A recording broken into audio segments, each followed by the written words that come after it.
ओम युवा भारत हासी में आपका स्वागत है। चैनल को सब्सक्राइब कर बेल आइकन पर क्लिक करें। नरोहित आहार विहार सेवी समीक्षकारी विषये स्वसप्तः दाता समः सत्यपरः क्षमावान् आप्तोपसेवी च भवत्यरोगः।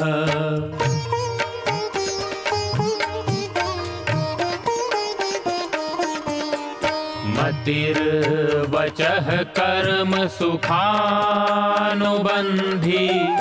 सत्वं विधेयं विशदा च बुद्धिः ज्ञानं तपः तत्परता च योगे यस्यास्ति तं नानुतपन्ति रोगाः।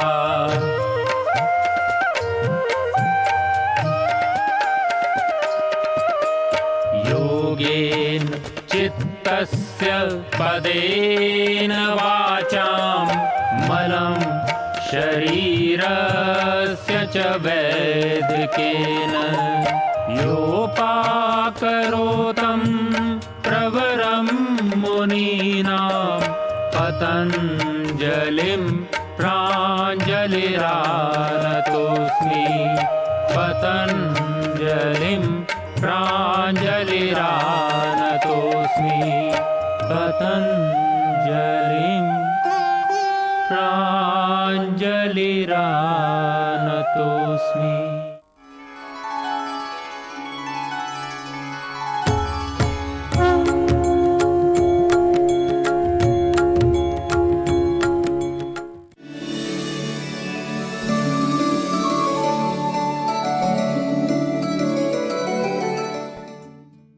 आयुर्वेद विज्ञान के संदर्भ में संपूर्ण स्वास्थ्य की प्राप्ति के लिए ऋषियों ने जिन विधाओं का वर्णन किया है, आज आयुर्वेद दर्शन के अंदर हम चर्चा करने वाले हैं वाजीकरण के संदर्भ में। वाजीकरण एक आयुर्वेद का बहुत प्रसिद्ध शब्द है। विशेष कर करके वाजीकरण उनके लिए प्रयोग करने के लिए कहा गया जो गृहस्थ हैं, जो शादीशुदा हैं। एक तरह से हम बात करेंगे कि आपको सेक्सुअल जो ताकत चाहिए, जो मर्दानगी चाहिए, मर्द के लिए जो जैसे कहते हैं ना, जो एक तरह से काम शक्ति चाहिए, तो उसको बढ़ाने के लिए जो उपाय हैं, काम शक्ति को बढ़ाने के लिए जब बात की जाती है वाजीकरण की दृष्टि से की जाती है, तो वैसे पुरुष को लक्ष्य में रख करके बात की जाती है। परंतु कुछ स्थानों पर हम कह सकते हैं उसका संबंध स्त्री से भी, हालांकि वाजीकरण का संबंध पुरुष से है, पर विचारों का या जहाँ जहाँ जिन सावधानियों की बात की गई है, जिस तरह से पुरुष के लिए उस सावधानी की आवश्यकता है, उसी तरह से स्त्री के लिए भी उन सावधानियों की आवश्यकता है। पर जिन औषधियों का विधान किया गया है, उन औषधियों में हम कह सकते हैं कि उनका लक्ष्य पुरुषों में रख करके किया गया है। पर हम आपको आज शालीन और मर्यादित भाषा में समझाने का प्रयास करेंगे। यदि आप पारिवारिक जनों के साथ, बच्चों के साथ बैठे हुए हैं, तो भी आप इस एपिसोड को आप देख सके, क्योंकि हालांकि ये महत्वपूर्ण कर्म है। जहाँ काम की बात आती है, जहाँ पर इस तरह की कामुकता की बात आती है, हम उसको एकांत कर्म की बात करते हैं। शास्त्र के अंदर में कहा गया कि वह नितांत अलग तरह से करने का कर्म माना गया। पर आज के समाज के अंदर में इतनी यौन उच्छृंखलता बढ़ चुकी है, और हम कहीं कहीं पर बात करते हैं यौन शिक्षा की। हम कहते हैं कि बच्चों को भी यौन शिक्षा दे देनी चाहिए। मैं कहता हूं कि बच्चों को यौन नहीं यौवन शिक्षा देनी चाहिए, किस तरह से उनकी जवानी और जिंदगानी बनी रहे। तो आज का जो मेरा विषय है, जिसके ऊपर मैं चर्चा करने वाला हूँ, वो वाजीकरण के संदर्भ में, इसलिए आप बने रहिएगा मेरे साथ। आयुर्वेद शास्त्र में धर्म अर्थ काम मोक्ष कह करके इसको पुरुषार्थ चतुष्टय कहा है। आयुर्वेद के अंदर ये जो चार है ना, मनुष्य के जीवन के उद्देश्य का ये प्रयोजन कहा। इनमें आरंभिक जो तीन क्रमशः आप प्राप्त करते हुए कहा कि तीन कौन से, धर्मार्थ काम, धर्म और अर्थ। तो बड़ी बात है कि धर्म के द्वारा अर्थ का अर्जन हो, धर्म और अर्थ के साथ में काम का उपभोग हो। यदि तीनों को सही ढंग से करोगे तो मोक्ष अपने आप मिल जाएगा। इसको अंतिम ध्येय माना है। कितनी बड़ी बात है। कई बार हम धर्मार्थ काम मोक्षाणाम कहते हैं, न तो आरोग्य को समझ पाते हैं, न ही हम पुरुषार्थ चतुष्टय की हम बात करते हैं। धर्म अर्थ काम मोक्ष की बात करते हैं तो ना उसको समझ पाते हैं। तो समझ समझिए, धर्म का आचरण तो सबसे पहला जरूरी है। धर्म का आचरण नहीं करोगे न तो तुम काम की प्राप्ति कर सकोगे, न अर्थ की।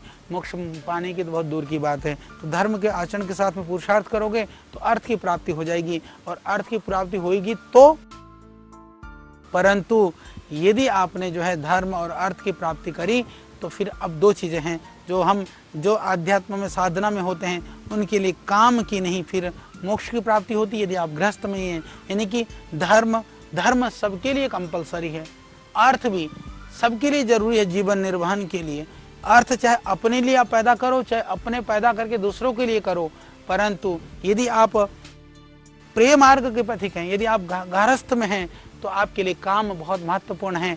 यदि आप श्रेय मार्ग के पथिक हैं तो धर्म, अर्थ, उसके बाद फिर मोक्ष। वहाँ काम जो पुरुषार्थ चतुष्टय के अंदर काम की दृष्टि से यदि कई लोग ये भी व्याख्या करते हैं, काम का अर्थ है सिर्फ वासना और सेक्सुअल डिजायर्स को पूरा करना नहीं है, काम का अर्थ है अत्यंत पुरुषार्थ, इस तरह का पुरुषार्थ जिससे मोक्ष की प्राप्ति हो। सच बात है, मोक्ष प्राप्ति के पुरुषार्थ को भी हम काम कहते हैं। तो इसलिए आयुर्वेद में आरोग्य को धर्मार्थ काम मोक्ष का मूल मानते हुए स्वास्थ्य रक्षण को सर्वाधिक महत्व दिया गया है। यानी कि धर्म, अर्थ और काम, इन तीनों में संतति क्रम की निरंतरता में हम ये कह सकते हैं कि रति सुख की दृष्टि से काम को बहुत महत्वपूर्ण माना गया है।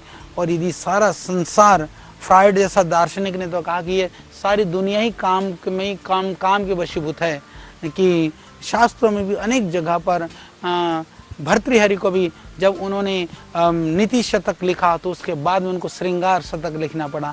सारी कवियों से लेकर के, सारे लेखकों से लेकर के बहुत साहित्य में काम का अलग अलग तरह से, रति का अलग अलग तरह से वर्णन किया। रति सुख, काम रति सुख चाहिए आपको तो काम को स्वीकार किया गया। इसलिए तो इसकी ऐसा नहीं, ये चर्चा का न करने का विषय नहीं है, बुद्धिमत्तापूर्ण ढंग से इसको समझने का विषय है। इसलिए हम बुद्धिमत्तापूर्ण ढंग से ये समझाने का प्रयास करेंगे। यानी कि यदि हम बात करें कि जगत को जो कहा है अग्निशोमात्मकम, इस तरह से कह करके अग्निशोमात्मकम कह करके, यानी अग्नि पुरुष अर्थात सोम स्त्री के परस्पर संयोग को ही जगत की उत्पत्ति मानी गई है। अग्नि कहा पुरुष को, सोम कहा स्त्री को, इसके संयोग को कहा जगत। यानी कि अक्षुण्ण जीवन की परंपरा में इसी आधार पर टिकी है।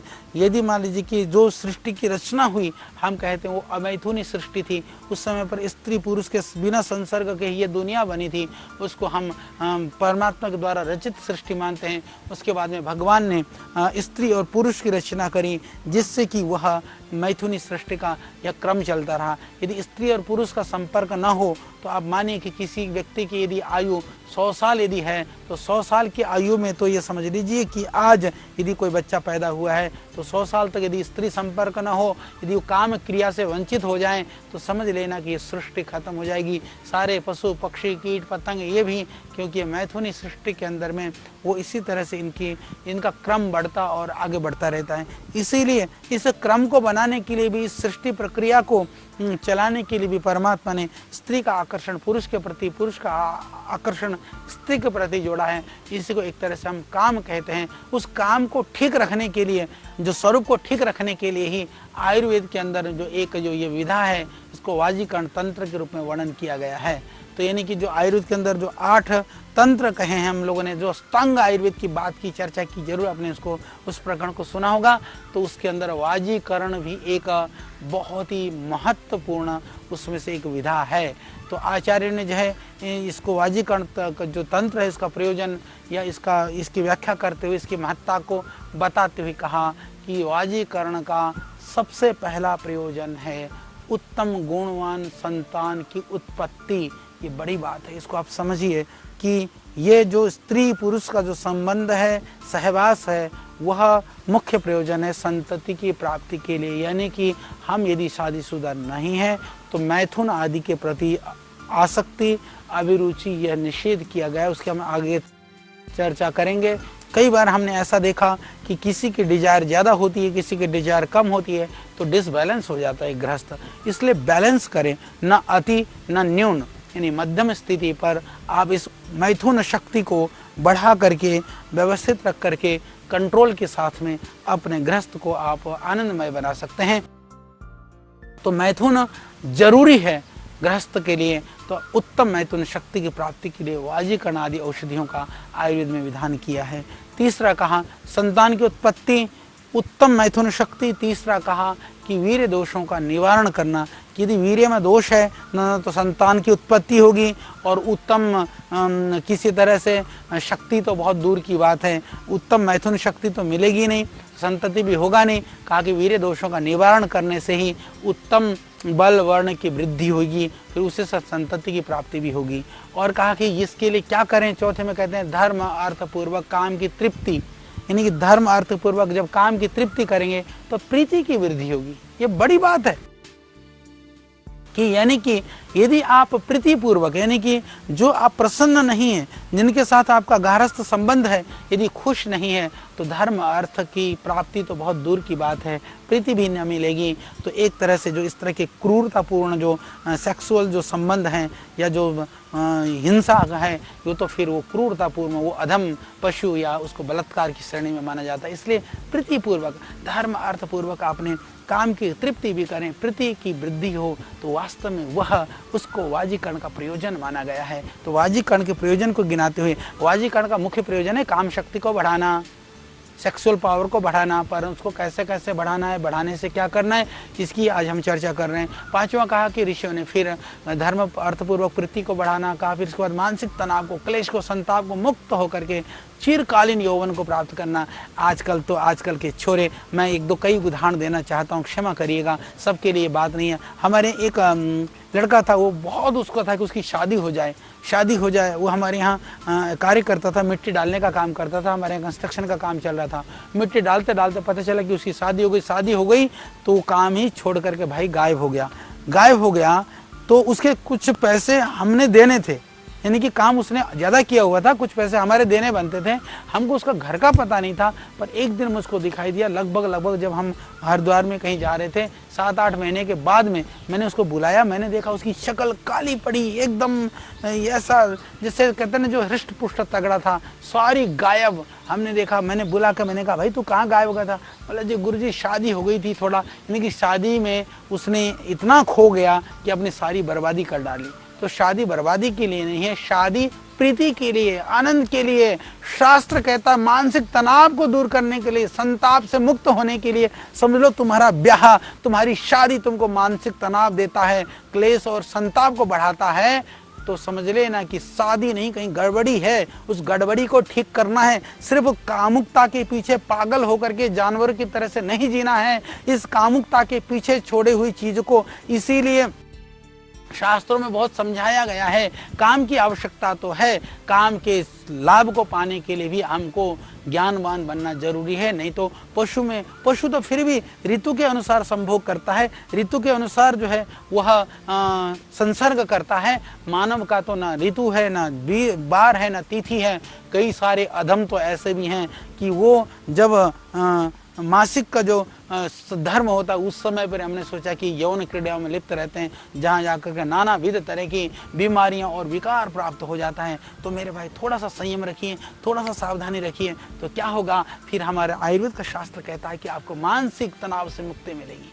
यानी आपकी जो यह वाजीकरण तंत्र कहता है कि आपकी काम क्रीड़ा आपको मानसिक तनाव देने वाला नहीं, मानसिक तनाव को मुक्त करने वाला होगा, संताप से मुक्त होकर के। कहा कि यदि आप संयमित रूप से इसका भोग करोगे तो चिरकालिक यौवन है उसकी प्राप्त हो जाएगी। और छठा कहा कि ये वाजीकरण के ही द्वारा यदि आपके किसी अंग में शिथिलता आ गई है, यदि आपको किसी तरह से जो जैसे होता है ना, आजकल लोग कहते हैं नामर्द के लिए जो है ना, हर गली में लिख बोले यहाँ बहुत पुरुषों संबंधी, यहाँ पर सब तरह के नामर्द की इलाज किया जाता है। नामर्दी का इलाज मेरे भाई उस खोखो में जाकर के, गली मोहल्लों में जाकर के नहीं होगा। नामर्दी का इलाज तो थोड़ा सा वाजीकरण औषधियों के सेवन से, शरीर शास्त्र को समझने से ही आप उसकी चिकित्सा कर सकेंगे। तो चाहे किसी भी तरह की हो, आपको शीघ्र पतन है, आपको दूसरी परेशानियां हैं, आपको जो भी बीमारियां हैं, वो सब कुछ ठीक हो सकता है। जो हमने बताया है थोड़ा सा आप उसको करने का प्रयास करिए।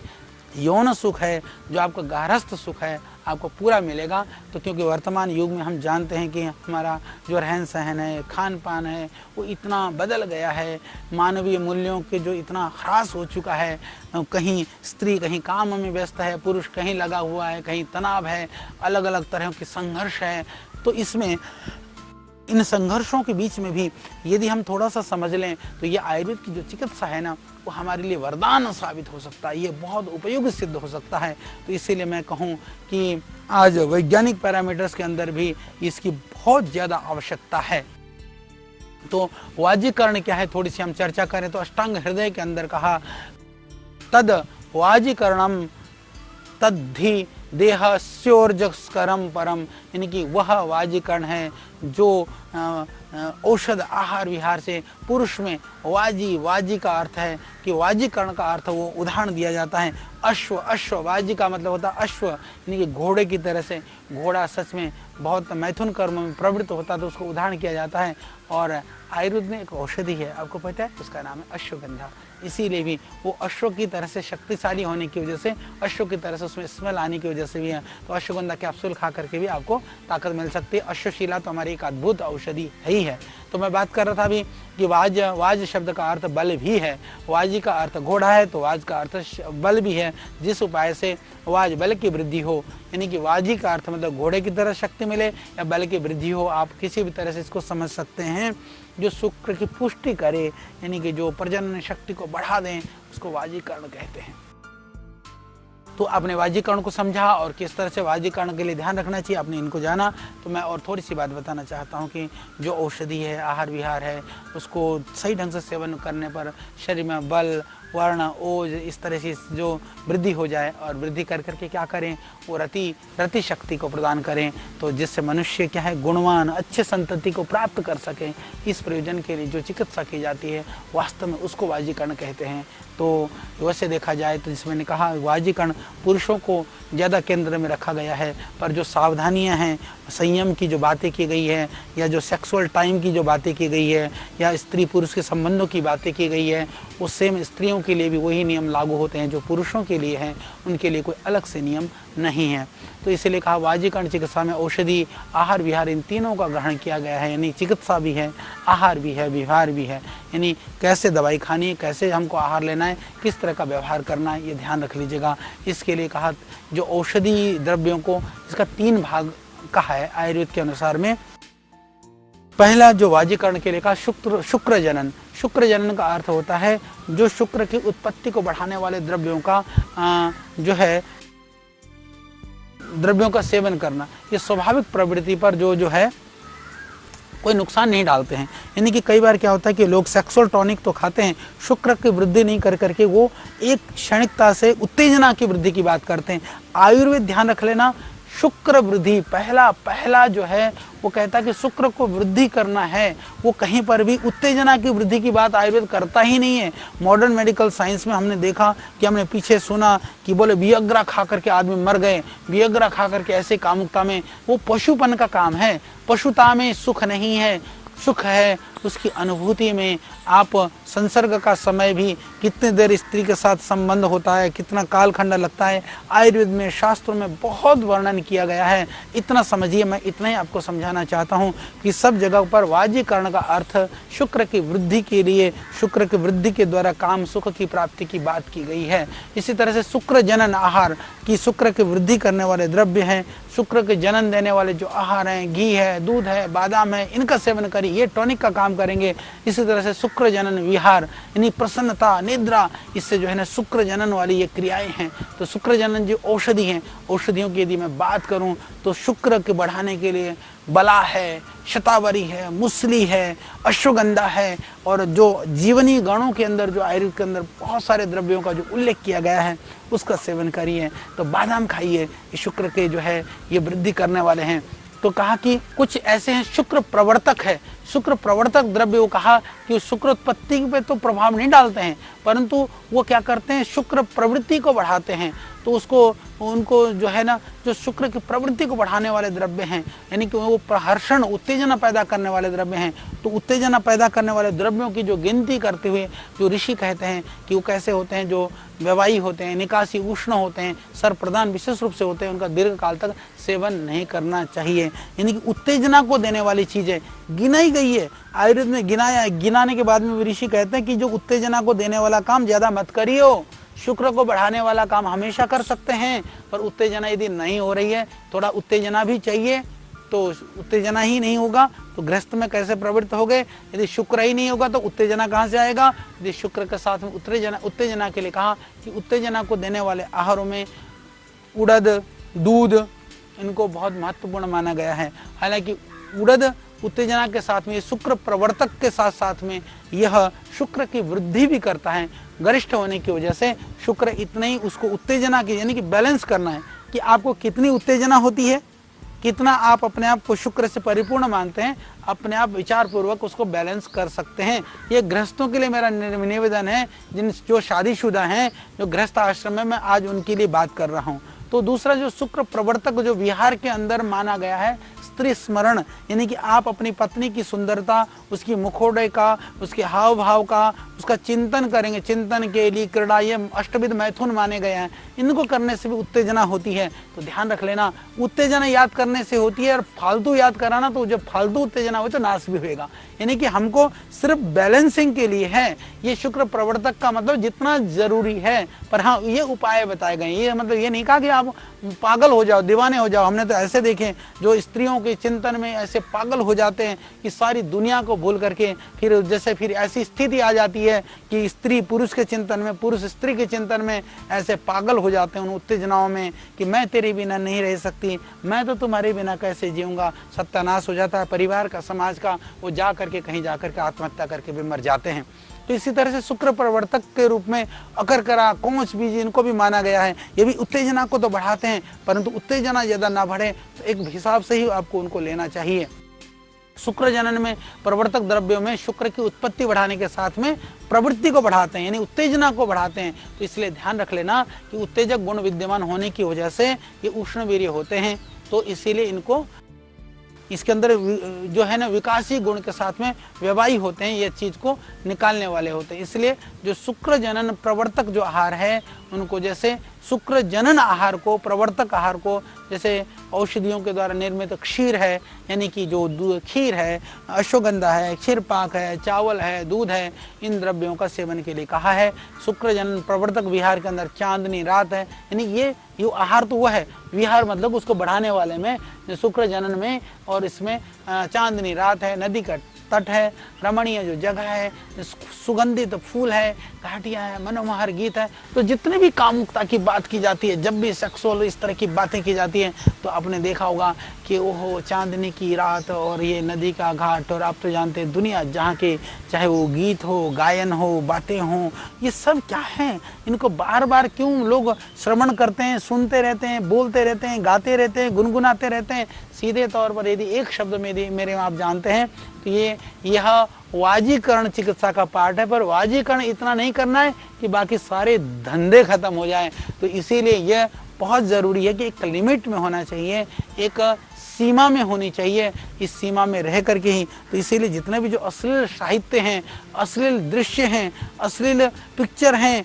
अश्लील कुछ भी है जो पूरा का पूरा आज ये पूरी दुनिया, कभी कभी तो मानो ऐसा लगने लगता है कि ये बहुत ही खतरनाक स्थिति लगता है कि सारा कुछ कहीं कुएं में भांग तो नहीं पड़ गया है। तो आप ध्यान रख लीजिएगा, शुक्र जनन प्रवर्तक औषधियों में कस्तूरी है, सालम मिश्री है, सालम पंजा है, ये सारे द्रव्यों को भी शुक्र जनन माना गया है, शुक्र को बढ़ाने वाले शास्त्रों में माना गया है। तो इसका हमको ध्यान रख करके यदि हम बुद्धिमत्ता पूर्ण ढंग से इनका यदि सेवन करते हैं, समय पर सेवन करते हैं, इसीलिए हर कार्य को कहा ऋतु के अनुसार, समय के अनुसार हमको काम करना चाहिए, समय के अनुसार इन द्रव्यों का सेवन करना चाहिए। ये सारी बातों को बहुत ही विशद ढंग से शास्त्रों में उल्लेखित किया गया है। तो आज आपने समझा होगा कि वाजीकरण जरूरी है, आयुर्वेद इसका निषेध करता नहीं है, पर वाजीकरण करते समय हमको ध्यान में रखना है कि इसमें हमको पहले शुक्र को बढ़ाने वाली दवाइयों का सेवन करना है, फिर उत्तेजना को बढ़ाने वाली चीज़ों को साथ में सम्मिलित करना है। आज हम क्या कर रहे हैं, हम सेवन करने में शुक्र को बढ़ाने वाली चीज़ों का तो सेवन करते नहीं है, उत्तेजनाओं को बढ़ाने वाले दृश्य को देखते हैं, स्त्रियों का चिंतन करते हैं, ऐसे पिक्चर देखते हैं, ऐसी बातों को बार बार याद करते हैं, इस तरह की चीज़ों को बार बार दिमाग में घूमता रहता है। मैंने तो यहाँ तक देखा कि जो अविवाहित बच्चे हैं, जो युवक हमारे बेटियां हैं, उनके दिमाग में भी कई बार इस तरह की गलत सलत विचार चलते रहते हैं, गलत मानसिकता चलती रहती है। उसके चलते चलते क्या हो जाता है कि बहुत हानि को प्राप्त हो जाते हैं, उससे बहुत नुकसान होना शुरू हो जाता है। इसलिए ज़रूरी है कि यदि आप गृहस्थ नहीं है, शादीशुदा नहीं है, तो आप वाजीकरण यानी कि जो वीर्य को, शुक्र को पुष्ट देने वाले, बढ़ाने वाले द्रव्यों का तो थोड़ा सेवन करते रहें।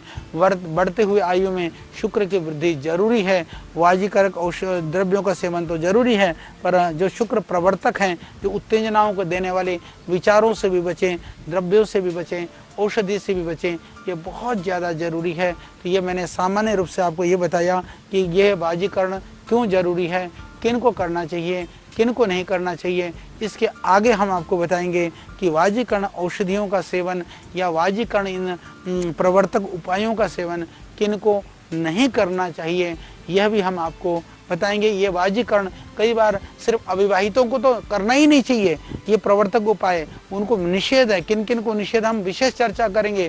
कि कई बार क्या होता है कि जो गृहस्थ पुरुष और स्त्रियां हैं उनको भी निषेध किया गया है, किन किन स्थितियों में निषेध किया गया है, इसकी चर्चा हम अगली कड़ी में करेंगे। आगे हम आपको उसको बताने वाले हैं। तब तक के लिए आप मुझको दीजिए विदा। तो आगे इन सब जानकारियों के साथ मैं हूँगा आपके बीच में। नमस्ते, ओम। ऋषियों के ज्ञान से लेकर प्रकृति के वरदान तक, आयु के विज्ञान से लेकर आयुर्वेद के सिद्धांत तक, प्राचीन चिकित्सा पद्धति के हर पहलू का प्रासंगिक विवेचन। ऋषिकल श्रद्धेय आचार्य बालकृष्ण जी द्वारा सरल भाषा में स्वरचित सृजन, हिंदी, अंग्रेजी सहित विश्व के 70 से अधिक भाषाओं में लाखों की संख्या में प्रकाशित बेस्ट सेलर अद्वितीय ग्रंथ आयुर्वेद सिद्धांत रहस्य आज ही घर लाएं।